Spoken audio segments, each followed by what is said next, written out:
2,500 years ago, nestled in a fertile valley along the border between India and Nepal, a child was born who was to become the Buddha. The stories say that before his birth, his mother, the queen of a small Indian kingdom, had a dream.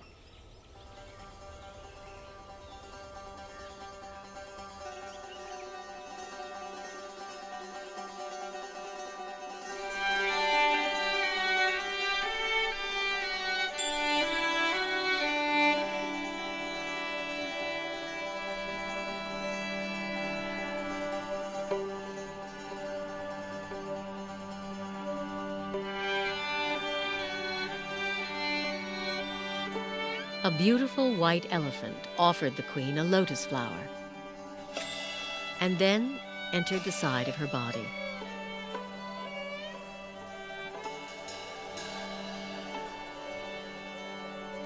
When sages were asked to interpret the dream, they predicted the queen would give birth to a son, destined to become either a great ruler or a holy man.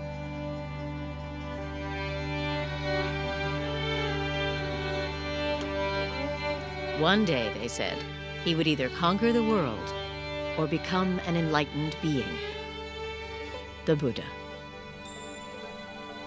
People like stories. It is one of the ways we learn. The story of the Buddha's life is an archetypal journey, but it is a means to an end. It is not an end.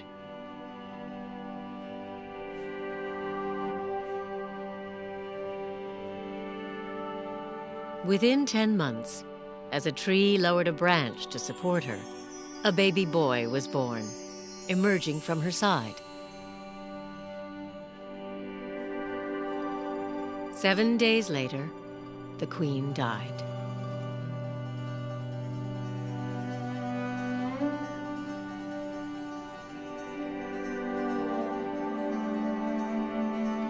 The world is filled with pain and sorrow, the Buddha would one day teach.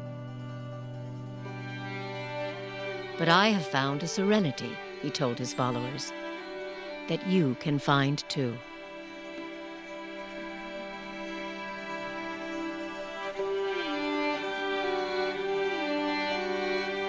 Everybody understands suffering. It's something that we all share with everybody else. It's at once utterly intimate and utterly shared. So the Buddha says, that's a place to begin. That's where we begin. No matter what your circumstances, you will end up losing everything you love. You will end up aging. You will end up ill. And the problem is that we need to figure out how to make that all be all right.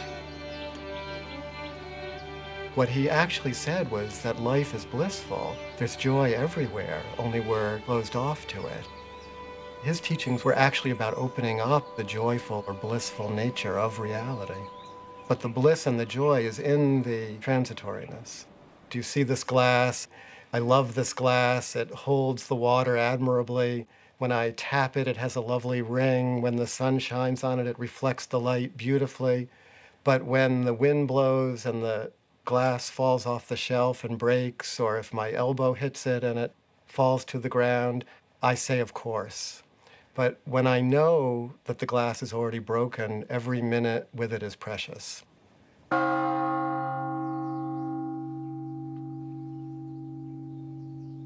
Everybody, every human being wants happiness. And Buddha, he acts like a teacher. You are your own master.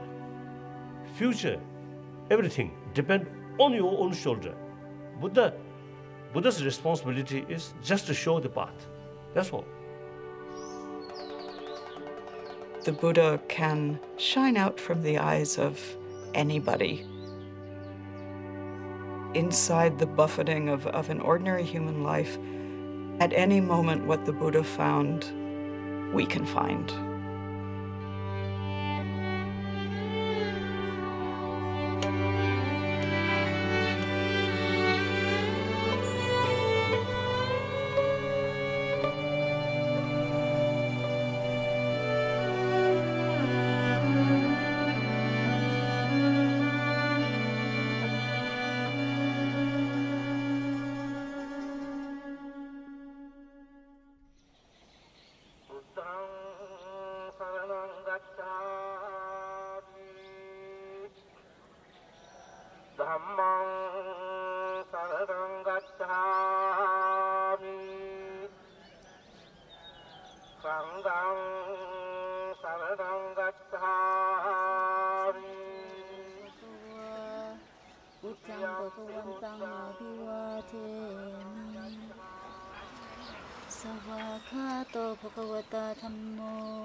In southern Nepal, at the foot of the Himalayas, is one of the world's holiest places, Lumbini, where, according to the sacred tales, the Buddha was born.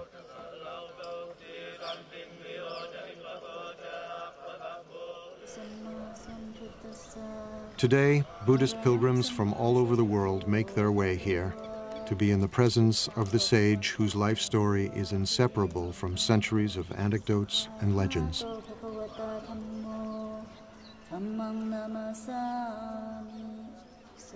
There are countless stories of the Buddha.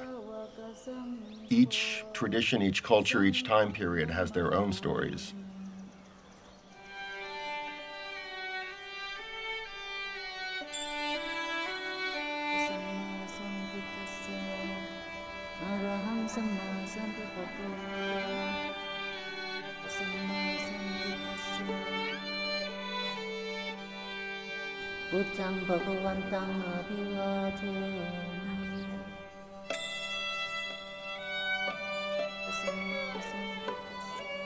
We have lots of visual narratives and artwork from all over Buddhist Asia. But the first written material, actually, the first biography, say, of the Buddha, really, we don't see that before about 500 years after his death. For the first few centuries, Buddhist narrative was oral.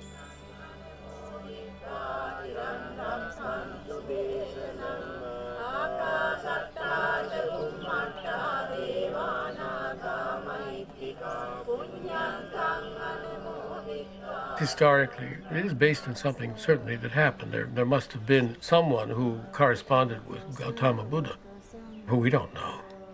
We don't know how much of it is pure fairy tale and how much of it is historic fact. But it doesn't matter. It touches something that we all basically know. The relevance of it is in the message of the story, the promise of the story. Like any good story, it has a lot to teach. So the story of his life, then, is a beautiful way of telling the teaching. He who sees me sees the teaching, the Buddha said. And he who sees the teaching sees me.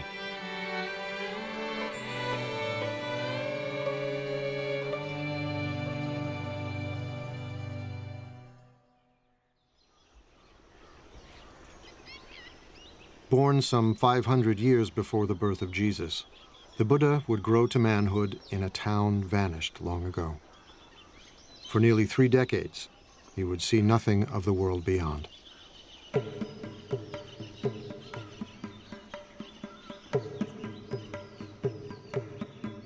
The tales say he was the son of a king, raised in a palace with every imaginable luxury. He was called Siddhartha Gautama, a prince among a clan of warriors. When I was a child, he said, I was delicately brought up, most delicately. A white sunshade was held over me day and night to protect me from cold, heat, dust, dirt, and dew. My father gave me 3 lotus ponds. One where red lotuses bloomed. One where white lotuses bloomed. One where blue lotuses bloomed. The father wants him to be a king, wants him to conquer the world, to be the emperor of India, which at that time was 16 different kingdoms. And it was predicted that he would be able to conquer wherever he wanted if he remained as a king. So the father was creating this artificial environment to coddle him. His father wanted to prevent him from ever noticing that anything might be wrong with the world, because he hoped that he would stay in the life they knew and loved and not go off as was predicted at his birth and possibly become a spiritual teacher rather than a king. Shielded from pain and suffering, Siddhartha indulged in a life of pure pleasure. Every whim satisfied, every desire fulfilled. I wore the most costly garments, ate the finest foods. I was surrounded by beautiful women.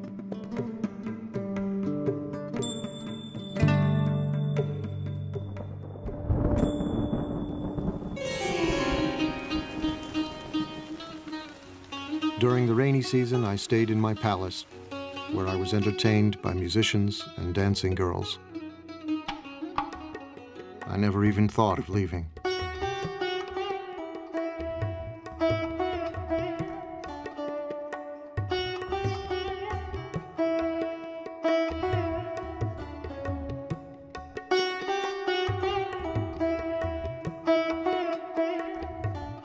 When he was 16, his father, drawing him tighter into palace life, married him to his cousin. It wasn't long before they fell in love. He was totally in love with her. There is a story that on their honeymoon, which was about 10 years long, at one time they rolled off the roof that they were making love on while in union, and they fell down but landed in a bed of lotuses and lilies and didn't notice they had fallen.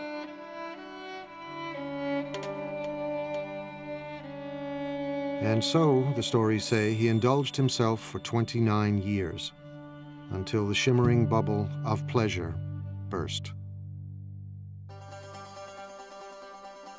His father does everything he can to never let him leave, never let him see the suffering that life is. But one day he goes outside and he's traveling through the kingdom and he has the first of 4 encounters. He sees an old man and he asks his attendant, and the attendant says, "Oh, that's change. One doesn't always stay young and perfect." Then on the next tour outside, he sees a sick man and doesn't quite understand what it is. He asks his attendant, and the attendant says, "Oh, that happens to all of us." Everybody gets sick, and don't think you are a prince, you will not get sick. Your father will get sick, your mom will get sick, everybody will become sick. Then he sees that it isn't just the sick person, in fact, it's universal. And something is stimulated inside of him, so he keeps getting the chariot driver to take him out. And he sees, horror after horror. And on his 3rd trip outside, he meets a corpse. And he recognizes impermanence and suffering and death as the real state of things. The world that he had been protected from, shielded from, kept from seeing. And he was shocked. He was shocked. And he realized, this is my fate too. I will also become old. I will also become ill. I will also die. How do I deal with these things? These are universal questions in any human being's life. What it's like to be in a body inside of time and our fate, and how do we navigate that? It really is a tale of the transformation from a certain naive, innocent relationship to your own life to wanting to know the full story, wanting to know the full truth. And then the 4th trip outside, he sees a spiritual seeker, someone who has decided to live a life completely other than his life in order to escape from impermanence, suffering, and death. So he has this sort of traumatic encounter with the pain and suffering of life. We try to protect our children. We don't want to let our children see all the pain that's in the world. But at a very early age, at a time before he could remember anything, at a time before there was conceptual thought, he already suffered the worst kind of loss that one could suffer. Suddenly and mysteriously, his mother died when he was a week old. So something tragic happened, right at the beginning. That might be what it takes to become a Buddha, is that you have to suffer on such a primitive level.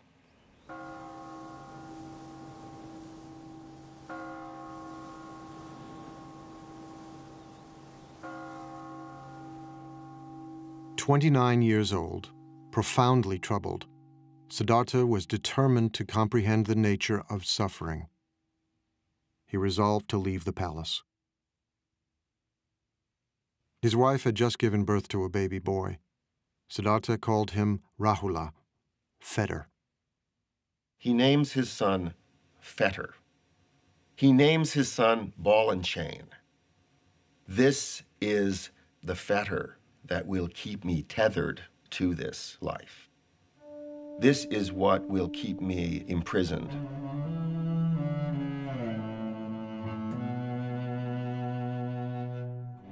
Late one summer evening, Siddhartha went into his wife's room. A lamp of scented oil lit up. His wife lay sleeping on a bed strewn with flowers, cradling their newborn son in her arms. He gazed from the threshold, deep in thought. If I take my wife's hand from my son's head and pick him up and hold him in my arms, it will be painful for me to leave. He turned away and climbed down to the palace courtyard. His beloved horse, Kantaka, was waiting. As he rode toward the city's northern wall, he leapt high into the air. Mara, the tempter god of desire, was waiting. You are destined, Mara told him, to rule a great empire. Go back, and worldly power will be yours.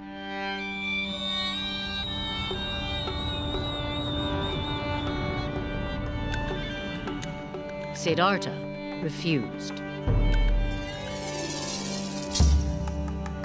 He left grief and probably absolute puzzlement and dismay in the hearts of wife, in the infant son who was innocent and yet was suddenly fatherless, and of course his own father.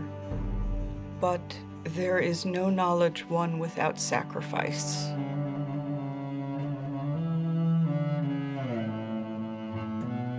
And this is one of the hard truths of human existence. In order to gain anything, you must first lose everything.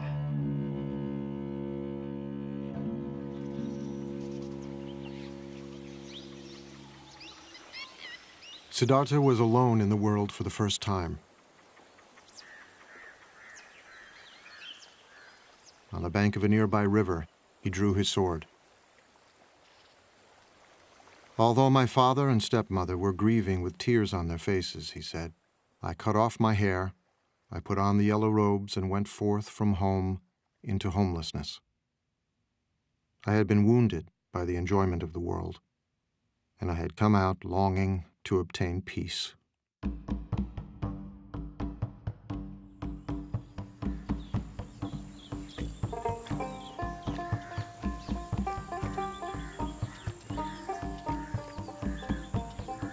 Siddhartha wandered south toward the holy Ganges River.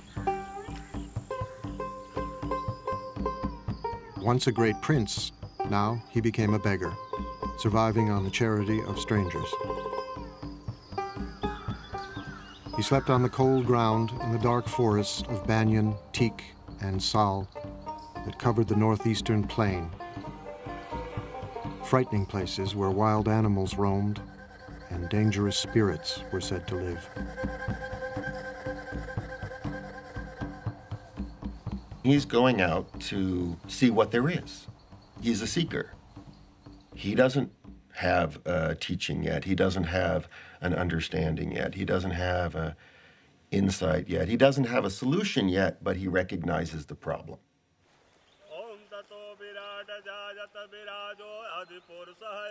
Siddhartha could not expect help from the religion of the time, the ancient Vedic religion, steeped in ceremony and ritual.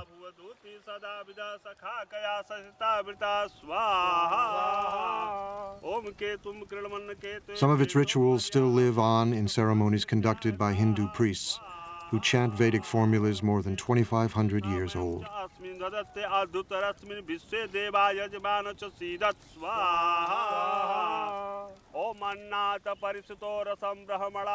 ये जब यहाँ पे सभ्यता का विकास हुआ, आज के करीब हजारों वर्ष पहले, ये जो हम पूजा करते हैं, अपने यज्ञ के विधान से हम अपने देवता और ग्रहों की जो उपासना करते हैं, उससे ये जो संसार में जितने भी प्राणी हैं, उनको सुख प्रदान करते हैं और आध्यात्मिक शांति प्रदान करते हैं।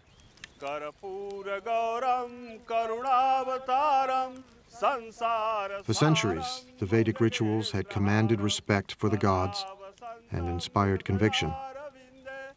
But by Siddhartha's time, the rituals no longer spoke to the spiritual needs of many Indians, leaving a spiritual vacuum and a sense of foreboding. The gods become less important than the rituals themselves. It's a period of great unrest. It's a period of social upheaval, social change. Cities were growing, generating new wealth and spiritual hunger. As one ancient voice cried out in despair, "The oceans have dried up, mountains have crumbled, the pole star is shaken, the earth founders, the gods perish. I'm like a frog in a dry well." A lot of people aren't satisfied with the religion that they grew up in. And when Prince Siddhartha decides to give up his life, he's doing something that lots of other people were doing. Siddhartha joined thousands of searchers like himself, renunciants, men and even a few women who had renounced the world, embracing poverty and celibacy, living on the edge, just as spiritual seekers still do in India today.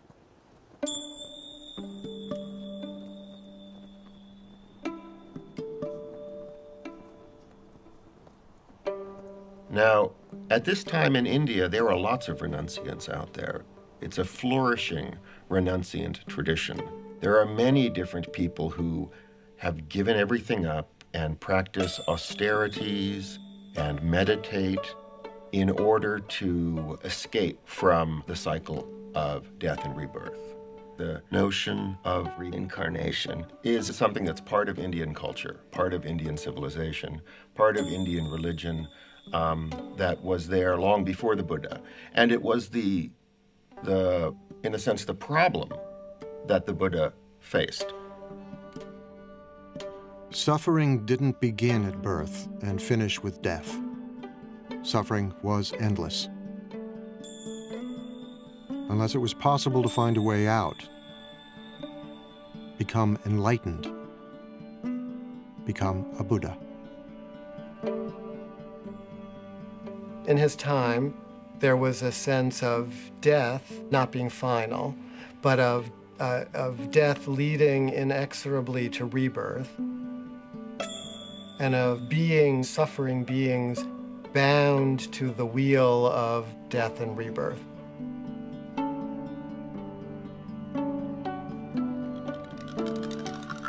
It is said that Siddhartha had lived many lives before this one.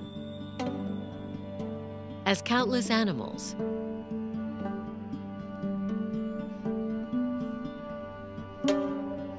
innumerable human beings,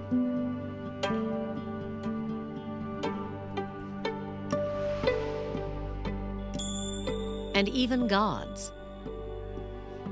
Across 4 incalculable ages, the sacred texts say, and many eons.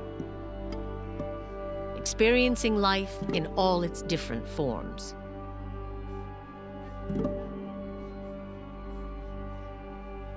Siddhartha's previous lives, many eons, sometimes as a human being, sometimes as an animal, but then gradually you see his practice becoming more higher and higher and deeper, deeper.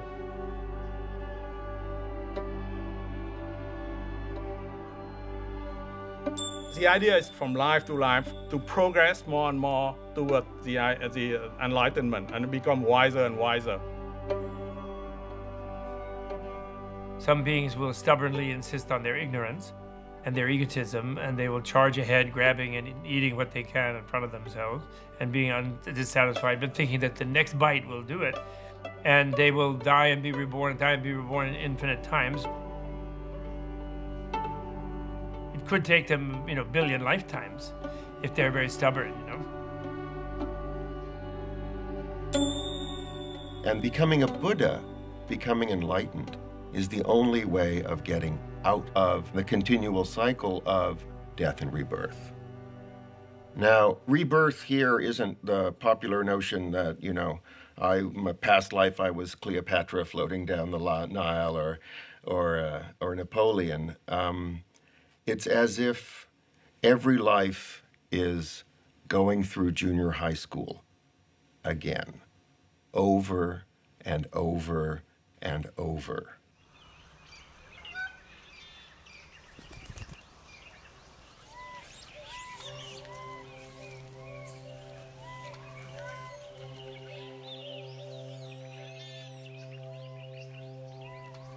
With the authority of the priests worn thin and wisdom seekers like Siddhartha roaming the countryside, holy men emerged, teaching their own spiritual disciplines.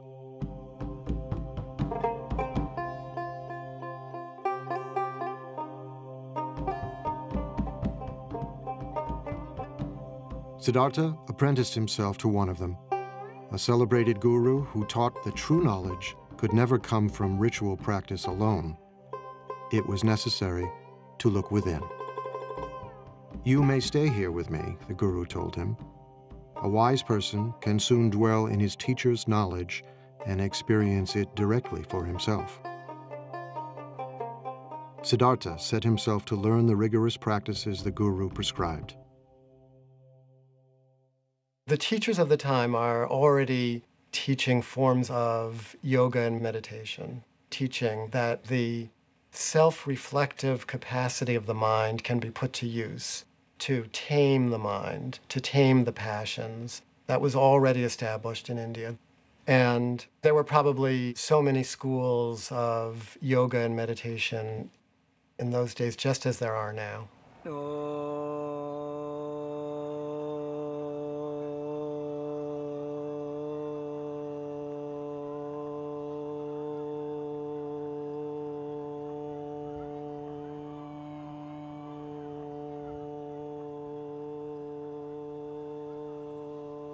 योग केवल शरीर के लिए नहीं है।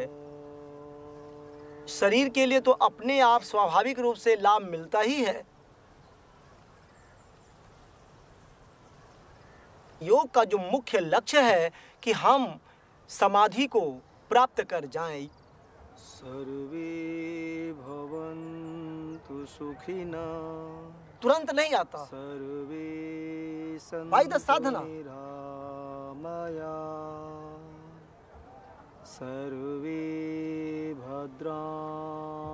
Although yoga appears to focus on controlling the body, it is in fact an ancient spiritual discipline, a form of meditation, harnessing the energies of the body to tame the mind.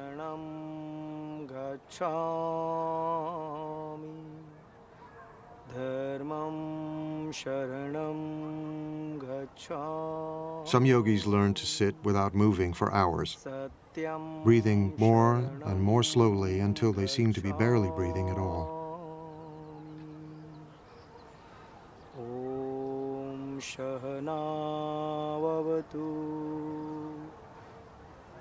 सर्वे भवन्तु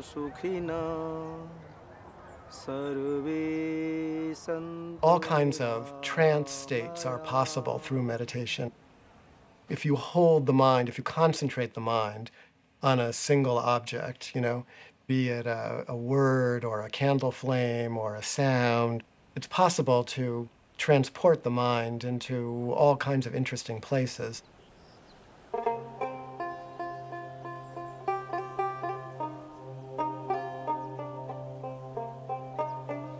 The person who was to become the Buddha was very good at all of those practices. He was a super student, doing these practices, taking them to their limit, and no matter what he did in these practices, he was still stuck in the pain that he set out with. He ascends to these very rarefied states of consciousness, but it's not permanent. And it does not bring penetrating truth into the nature of reality. So these become a temporary escape from the problem of existence, but they don't solve the problem.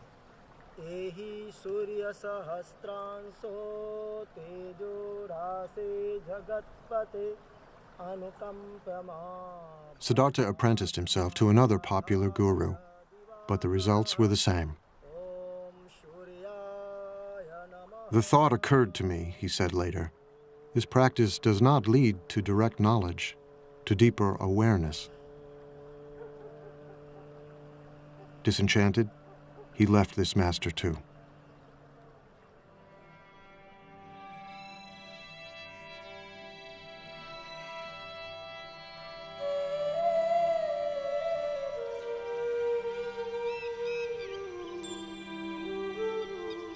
Siddhartha continued to drift south, still searching for the answer to his questions. Why do human beings suffer? Is there any escape? He's trying and trying and searching, and he already experienced extreme luxury, so now he tries extreme deprivation.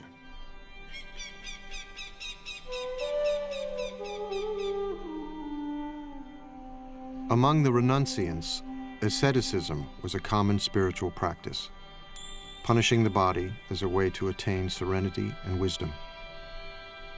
Siddhartha fell in with 5 other ascetics, and soon was outdoing them in mortifying the flesh, subjecting his body to extremes of hardship and pain.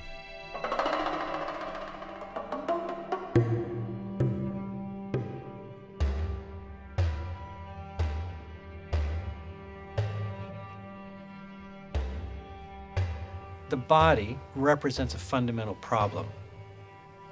Old age brings a decrepitude to the body. Sickness brings pain and suffering to the body. And death is ultimately the cessation of the functioning of the body. So there was a sense that if you could punish the body sufficiently, you could escape its influence. You could transcend some of the limitations that the body seemed to impose. The ascetic pursues the truth by taking the requirements of survival down to the absolute minimum possible. Barely enough food to stay alive, no protection from the elements, no heat. Sit in the cold, sit in the rain. Meditate fiercely for all the hours of awakening.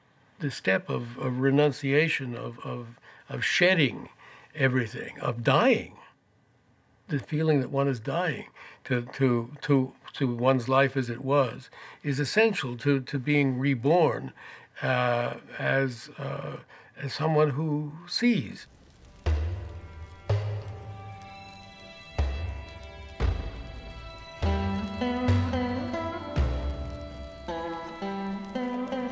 Ascetics can still be seen in India, firm in the belief that by subduing the flesh, they can gain spiritual power. सत्य क्या है? एक time बुझने से लेने में 24 घंटे में एक सेकंड अपने को प्रत्यक्ष बता देता है कि सत्य क्या है. था छोड़ दिया 16 उम्र में। इसलिए सोचता हूँ कि हर चीज मोह नहीं रखता। ये मार्ग जो आगे बढ़ने के लिए इसमें मैं मोह नहीं रखता। मोह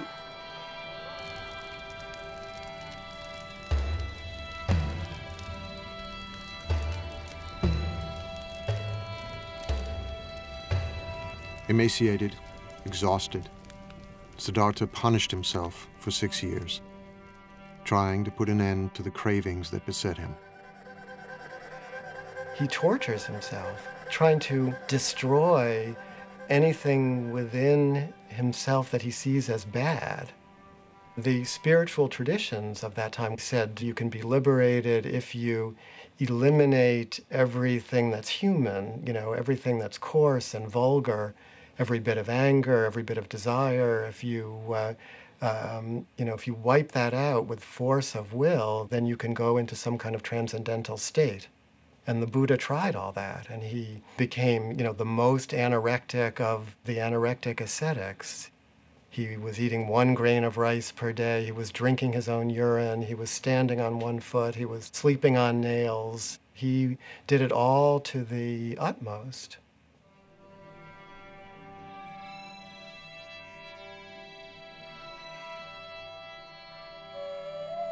My body slowly became extremely emaciated, Siddhartha said. My limbs became like the jointed segments of vine or bamboo stems. My spine stood out like a string of beads. My ribs jutted out like the jutting rafters of an old abandoned building. The gleam of my eyes appeared to be sunk deep in my eye sockets, like the gleam of water deep in a well. My scalp shriveled and withered like a green bitter gourd, shriveled and withered in the heat and wind.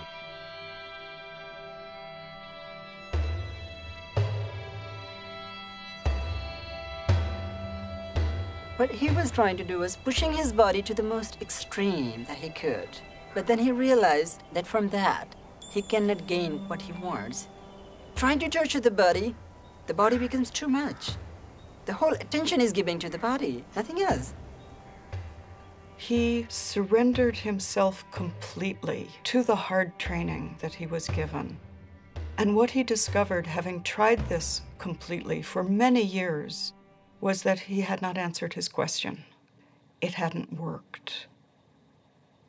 He was on the verge of death, dying, unawakened, when he remembered something.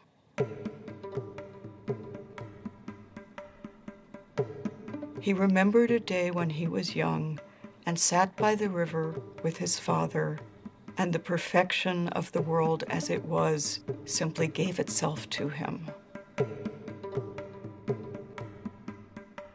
Years before, when Siddhartha was a small boy, his father, the king, had taken him to a spring planting festival.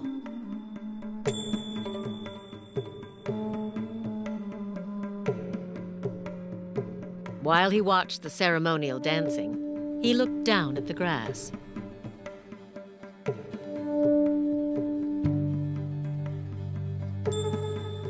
He thought about the insects and their eggs, destroyed as the field was planted. He was overwhelmed with sadness. One great taproot of Buddhism is compassion, which is the deep affection that we feel for everything because we're all in it together, be it other human beings, other animals, the planet as a whole, the creatures of this planet, the trees and rivers of this planet. Everything is connected.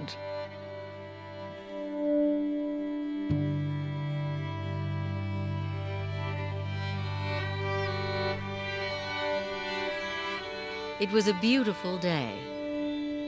His mind drifted.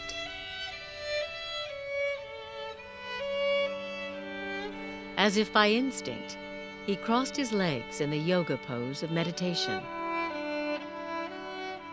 and the natural world paid him homage. As the sun moved through the sky, the shadows shifted, but the shadow of the rose apple tree where he sat remained still. He felt a sense of pure joy. The joy that he found is in the world that is already broken. It's in this transitory world that we're all a part of. And the fabric of this world, despite the fact that it can seem so horrible, the underlying fabric of this world actually is that joy that he recovered. That was his great insight. But, he says, I can't sustain a feeling of joy like this if I don't take any food, so I better eat something. And then at that moment, a village maiden mysteriously appears carrying a bowl of rice porridge. And she said to him, "Here, eat." That moment of generosity and release, when he accepted the rice, was a decision towards life. It was what in the Christian tradition might be called grace, that you cannot do it completely on your own. And in Christianity, the grace comes from the divine. In the story of the Buddha, the grace comes from the ordinary kind heart of a girl who sees somebody starving and says, "Eat." There's something beautiful. Whenever I remember that story, it makes me so happy because I see the heart of Buddha as the person he was, like the Siddhartha.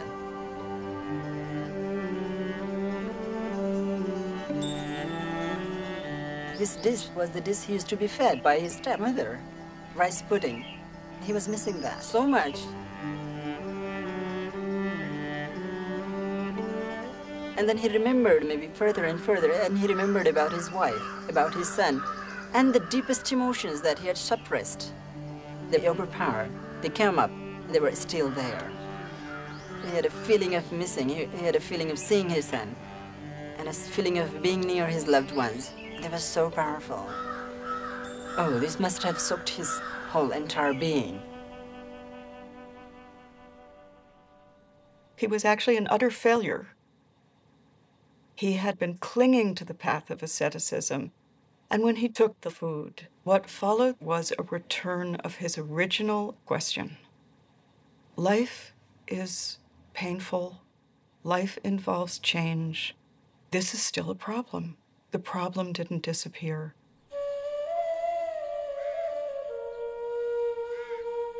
It wasn't long before the ascetics who had been Siddhartha's companions found him eating and turned away in disgust. Siddhartha loves luxury, they said. He has forsaken his spiritual practice. He has become extravagant. But the man who will become the Buddha realizes that extreme deprivation isn't the way to go. We can live as normal human beings. We can eat and drink. And in fact, we kind of need to eat and drink and be normal human beings in order to break through, in order to attain the kind of realization that he was looking for.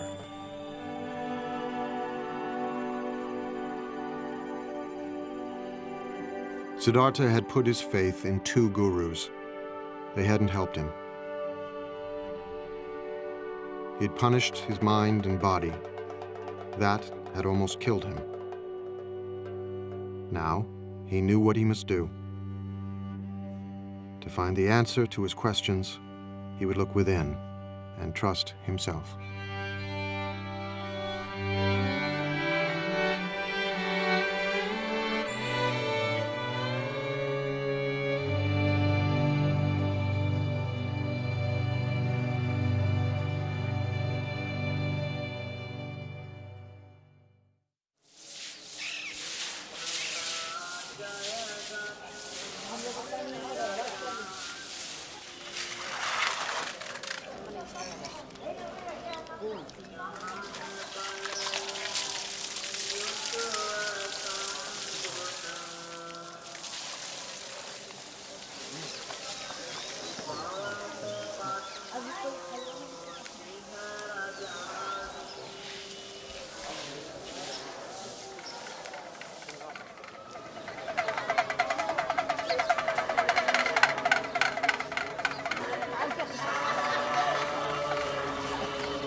Bodh Gaya is a small town in northeastern India.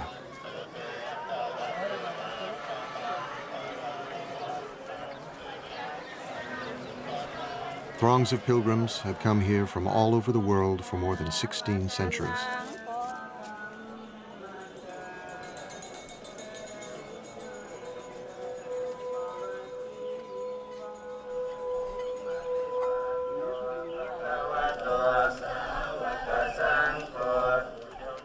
For Buddhists, there are hundreds of holy places, but none more sacred than this one. Bodh Gaya is the sacred point from which the Buddhist faith radiates.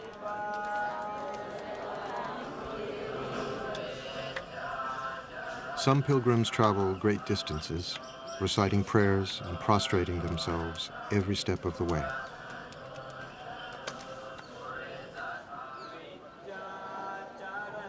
It is their Mecca and Jerusalem.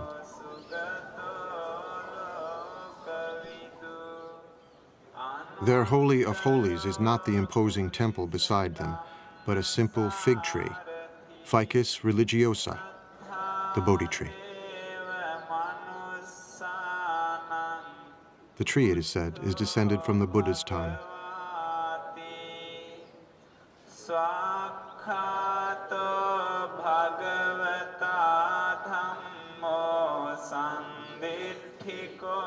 Every pilgrim knows the story of how Siddhartha, after accepting the rice milk from the young girl, put aside the rags he was wearing, bathed himself in a nearby river, and strengthened, sat down in the shade of the Bodhi tree and began to meditate. It was springtime. The moon was full. Before the sun would rise, Siddhartha's long search would be over. He sat down under a Bodhi tree in the shelter of the natural world in all of its beauty and fullness. And he said, "I will not move from this place until I have solved my problem." Let my skin and sinews and bones dry up, together with all the flesh and blood of my body, he said.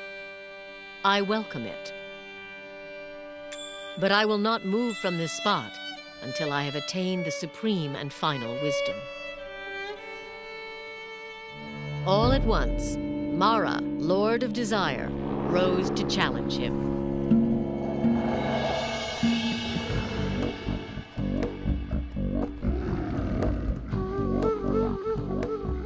With an army of demons, he attacked.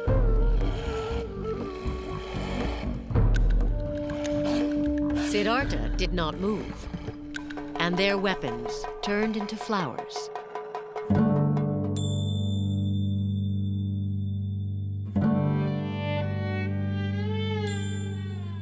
Mara is the ruler of this realm of desire, this world that we all live in. And what he's afraid Siddhartha is going to do when he attains enlightenment and becomes the Buddha is conquer that world. That is, he's going to do away with desire. He's going to wreck the whole game. Mara did not give up. He sent his 3 daughters to seduce him.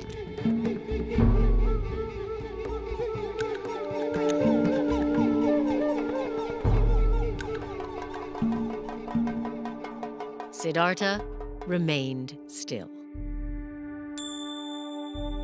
When he faces Mara, he faces himself and his own destructive capacity. But he's not the warrior trying to do battle with those qualities. He's discovered his own capacity for equanimity.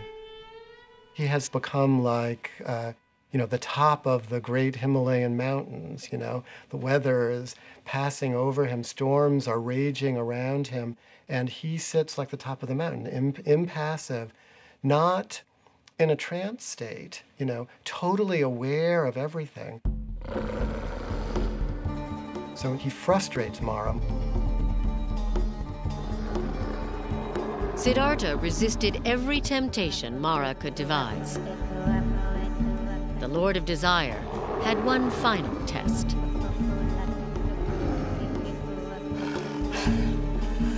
He demanded to know who would testify that Siddhartha was worthy of attaining ultimate wisdom, and his demon army rose up to support him.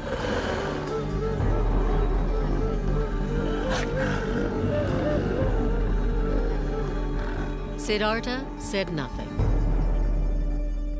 He reached down and touched the ground, and the earth shuddered.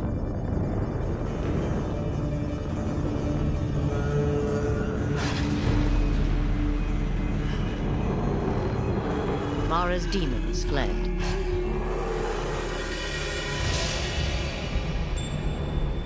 The Buddha reaches down and with his finger touches the earth. He says, "The earth is my witness." He said, "Mara, you are not the earth. The earth is right here beneath my finger. And the earth is what we're talking about. Accepting the earth, not owning the earth, not possessing the earth, but the earth just as it is, abused and exploited and despised and rejected and plowed and mined and shat on and everything else, you know. It's still the earth, and we owe everything to it."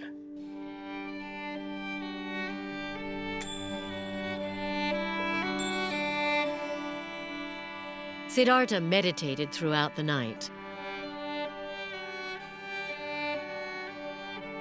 and all his former lives passed before him.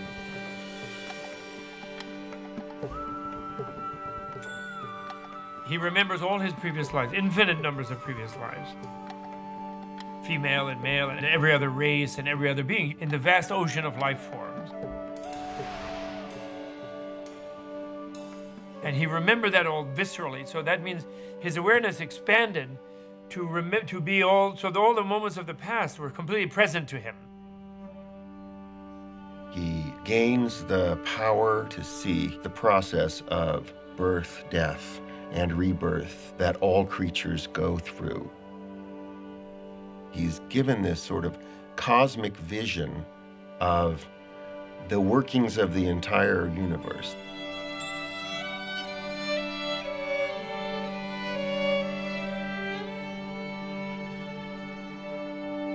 As the morning star appeared, he roared like a lion.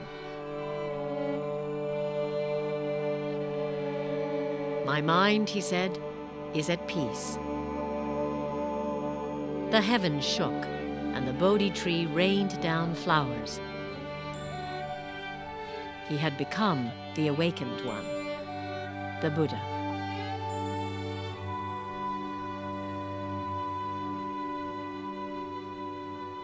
Something new opens up for him, which he calls nirvana, or which he calls awakening.